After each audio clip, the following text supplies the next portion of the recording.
So Robert F. Kennedy Jr. is signaling that he may be open to running for president as a candidate for the Libertarian Party. So how does one go from running in the Democratic primary to then launching an independent bid to possibly jumping in with the Libertarians? Stirewalt here to break it all down. Chris? In the election where Teddy Roosevelt lost the Republican primary to William Howard Taft, large and in charge William Howard Taft, you know what he did? He walked right across town and he held his own convention and started the Progressive Party, the Bull Moose Party, that same day in Chicago. There's plenty of history around the idea of making it up as you go along when it comes to third parties. People do it all of the time. So the big consideration for most of the past year when it comes to third parties has been no labels. The groovy, ice your own cupcake kind of whatever you want it to be party that promises that it's going to offer a great bipartisan alternative to Donald Trump and Joe Biden. If that happens, a safety valve. Okay, they've been at it a long time. How are they doing on ballot access? Take a look. Here you go. Should be a map of the United States. There it is. Appropriately purple, you see there. And you also see that they're on the ballot in some key states, right? They're there in Arizona, they're there in Nevada, and they're there in North Carolina, which will be 3 of the most competitive states in November. Now, you know what you don't see there?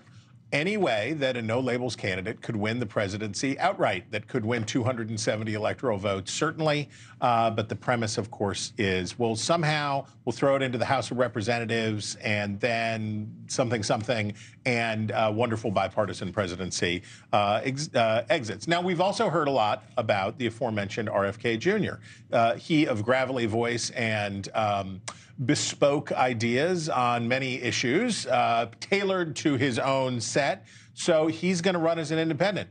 One state, just Utah, which has the most generous ballot access. They are among the easiest to get on the ballot for. That's why Egglish McMuffin was able to get on the ballot there in 2020, and it's Utah. We love you, Utah. Stay weird. So that one state is not going to be enough to get Robert F. Kennedy Jr. on the ballot and in the discussion. But look at this. Look at this. Look, oh my gosh. Look at the Libertarians. They are all over the place. They're on the ballot in 6 battleground states: Arizona, Georgia, Michigan, Nevada, North Carolina, and Wisconsin.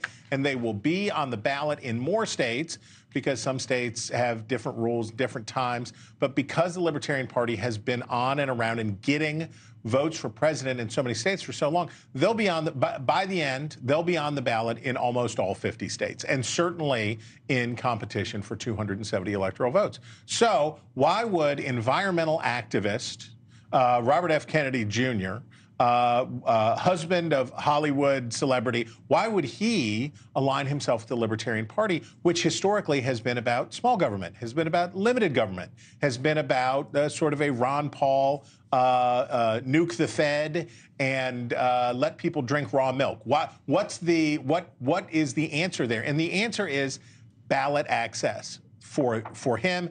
But for libertarians, the answer is they want attention. They want a candidate that's going to get out there and get in the discussion and it could generate a decent share of votes. RFK Jr. could do it. Libertarians are open to it.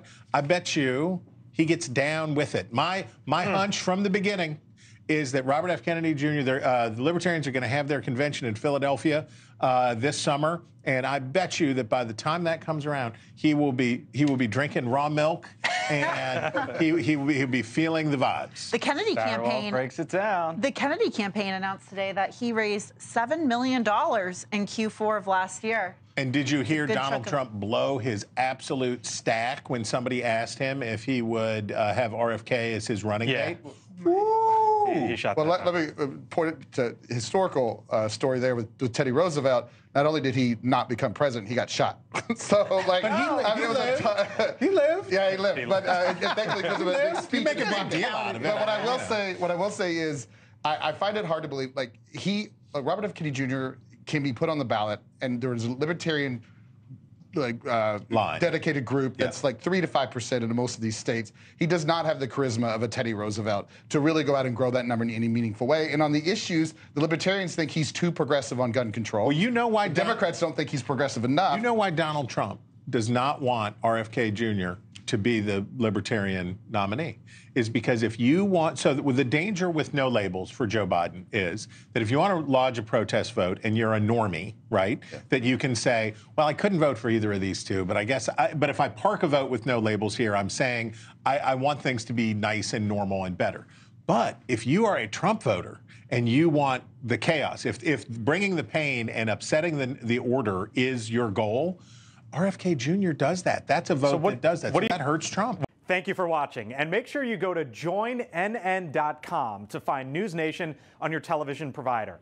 And don't forget to click the red subscribe button below to get more of NewsNation's fact-driven, unbiased coverage.